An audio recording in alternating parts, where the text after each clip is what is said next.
Holy damn. Wow.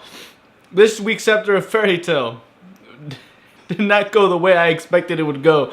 And in a way, it's good. It's really good. Just one big surprise after another. Last week I was hoping, like Kyouka would do something, this time around to impress me, some sort of new technique or fighting ability. But as they start fighting, it just seems like no, they just seem to be charging each other's swords, and that's pretty much it. I mean, Urza still has a bit of an upper hand, so I was starting to get worried, like, she's gonna lose easy again. And they also do a little flashback of how Mira got there, but it didn't seem that important. Like, oh, just these tiny little clones of that weird demon chick. Okay, bye. But then the majority of the chapter is just everyone sitting around. Just, do you hear that voice? What's that voice? I'm like, well, what's going on? Why is everyone just sitting there talking about a voice? Have they all finally gone crazy? And then even Wendy falls down, she can't move, and I'm wondering, like, is she just tired, or is this voice affecting her in some way?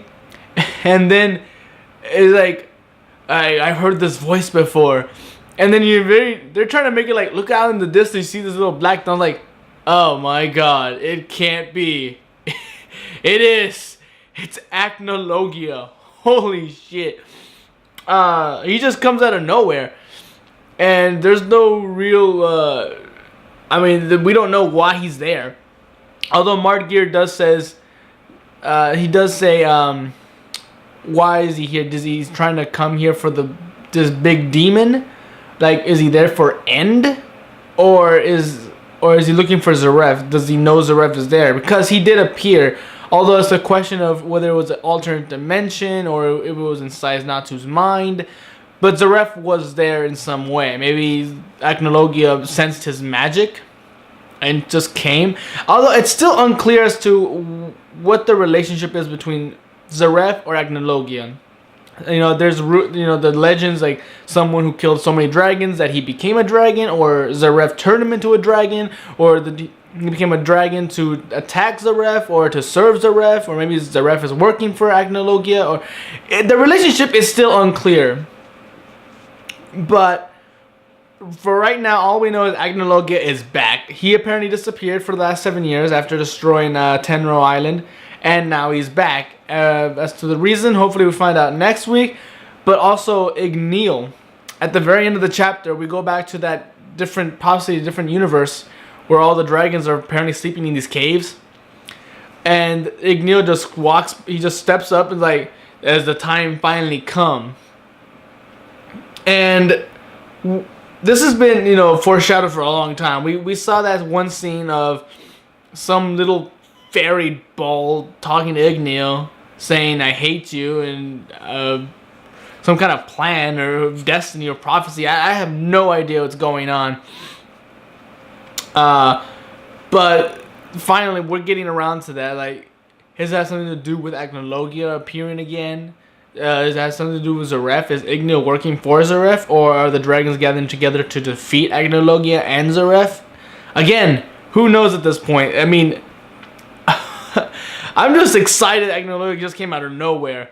Although at the same time, it's like, oh, poor Kyouka's not going to have that chance to impress everyone, like impress me. She's like, no, there's nothing she can do anymore. She can probably use some super ultra powerful technique, and it won't be enough to be like, oh my god, Kyouka, you're awesome. No, I'll still be focused like, holy shit, Acnologia just flying around at 10 times more awesome. It's like, sorry Kyouka, you don't have a chance to impress me anymore. Acnologia is here.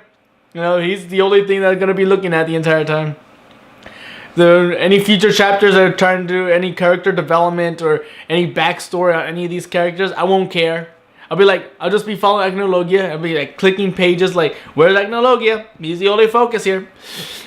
So I guess in a way that's a bad thing, unless there's a good reason why Acnologia is here.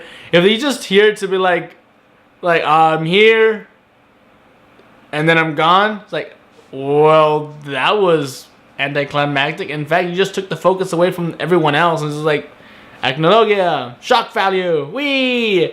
So hopefully they do use him for a reason. Like, he's there for a reason. Why is he there? To fight Seraph? To serve Seraph? I have no idea. Maybe Mard Gear maybe Mard Gear can talk to him? Who knows? Maybe we'll find out more about Acnologia. Maybe Mard Gear will be versus Acnologia. Like, damn, that'd be a good fight. But really, other than that, there's really not much to this chapter. It was just build up to Acnologia appearing for some apparent reason. Now, I'm not gonna say that's bad, unless they don't use him well. Like, next chapter, he's there, but we don't really find out why until like the next chapter after. It's like, wait, you can't just bring him in and then just like pretend he's in the background. No, you have to explain to us why he's there. Or at least have him kick some ass, like start blowing everything up again. Although I do hope that Fairy Tail shows some hesitance in fighting him, because remember, he destroyed them last time with ease. So I'm hoping they do show some form of fear, like, oh my god, he's here, we're all gonna die again. Or maybe Luminous story will have something to do with it. Maybe in a desperate situation, instead of taking down Mard Gear and End, they'll have to use his story to take down Acnologia. Although Acnologia seems like a big bad, they would take down the final chapter. So I don't know if they'll defeat him now in this arc. But really, this arc is just surprise after another. First, the Celestial Spirit King, the power-ups, the backstory for Gajeel, and now Acnologia came out of nowhere. And holy shit. I mean, good God. But yeah, other than that, it was just Acnologia coming out of nowhere. That's the only thing that really mattered in this chapter. Now, it could be either good or bad, your opinion. I'm fine with it. I mean, as long as the next week's chapter is good. This chapter really depends on what happens next week. So, until then, I'm Tony Dragon. Bye-bye.